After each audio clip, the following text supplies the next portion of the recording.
MP juga seng Trinamal Congress kamoi Moitra hagas ngithoding kala Shah na kejinglong dekot jang ka Lok Sabha halor kejingkeno bakla shim da kapisa banbu jingkeli ya kesorkar BJP ha parlimen kajing Shah ka Moitra kalong hadin ba ka Lok Sabha kalpanmi da karai kabala ai jing manjur ya ka kai phoi belawan ra da ke ethics committee jang ka parlimen kabala long persya ya ka take MP na West Bengal kani ka committee kala ai jingmot badai ben beno ya ka Moitra na ka jinglong dekot ka Lok Sabha ka menteri katnat parliament affairs Pralal Joshi ulatarwa ya ka rai ben beno ai ka moi na Lok Sabha hadin ba ka tai ka committee kalawan ra ya ka kai phot jongka na ka liang ki babun ki menteri ka Lok Sabha kila ai jingmanjur da ka bara asur ya ka rai ka balatarwa da Joshi hadin ba kala Shabe ke ghor kliang persya kalamino jendat na Lok Sabha na kaliang Lamphang ka Lok Sabha ubirla uklam Ailad ya ka Moitra bakan Kren Iingdorbar thawany halor ka jing ajing mot jong ka committee. Since I was not allowed to speak inside Parliament, I am using this opportunity to speak outside Parliament. I thank all my colleagues as part of the India Alliance. I thank my party, everybody for standing by me. The 17th Lok Sabha has indeed been historic. It is a house which saw the passage of the Women's Reservation Rescheduling Bill, but it has presided over the most tenacious witch hunt of one of 78 women MPs, a first-timer, a single woman with no political lineage, elected from a far-flung constituency on the Bangladesh border. This Lok Sabha has also seen the weaponization of a parliamentary committee. Ironically, the Ethics Committee, which was set up to serve as a moral compass for members. Instead, it has been abused egregiously today to do exactly what it was never meant to do, which is to bulldoze the opposition and become another weapon to thokdo us into submission.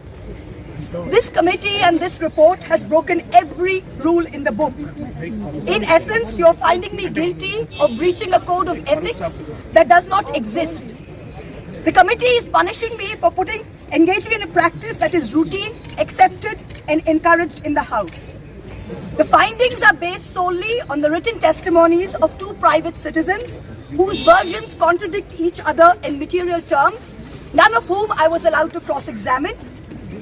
One of the two private citizens is my estranged partner who, with malified intention, masqueraded as a common citizen in front of the committee. The two testimonies have been used to hang me. They're at polar opposites to each other.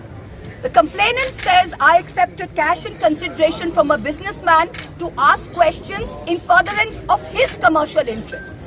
But the businessman's suo motu affidavit says I pressurized him into uploading questions to further my agenda. The two are at polar opposites. The Ethics Committee, without getting to the root of this, has decided to hang me. It is no evidence of any cash, of any gifts, anywhere. The recommendation of expulsion is based solely on the ground that I have shared my Lok Sabha portal login. There are no rules whatsoever to govern the sharing of logins. As the hearing of the Ethics Committee demonstrates, all of us MPs are conveyor belts to get questions from the public, from citizens, and to voice that in Parliament. What is important is that if this Modi government thought that by shutting me up, they are going to do away with the Adani issue, let me tell you this, that this kangaroo court has only shown to all of India that the haste and the abuse of due process you have used demonstrates how important Mr. Adani is to you and to what length you will go to harass a single woman MP into shutting her into submission. Tomorrow the CBI will be sent to my house. I'm sure they will harass me for the next 6 months. But I would like to ask, what about the 13,000 crore coal scam of Mr. Adani that the CBI and the ED have not found place to look at? You tell me I have compromised national security with a login portal? Mr. Adani is buying all our ports, all our airports, and his shareholders are foreign professional investors, and the Ministry of Home Affairs is giving them clearance to buy all our infrastructure. Ramesh Biduri stands up in Parliament and says to Danesh Ali, he's one of 26 Muslim MPs, only one of 26. In a country of 200 million Muslims, the BJP has 303 MPs and has not sent one Muslim to parliament.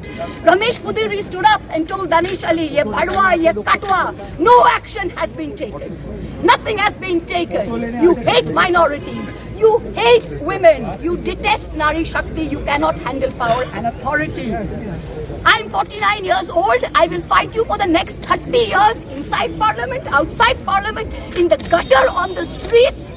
Adi Manghingstra Manovikatar Jodi Ami Keu Hoi, Shojon Harane Shoshane Toder Chita Ami Tulboi. We will see the end of you. Do not wonder. Punjab, Sindh, Gujarat, Maratha, Dravida, Utkala, Bongo. We don't have the Punjab. Sindh is not ours. Dravid is not yours. Utkal is not yours. Bongo is not yours. Where do you think you're going to rule us? Where do you think you get this brute majority from? The Ethics Committee has no power to expel.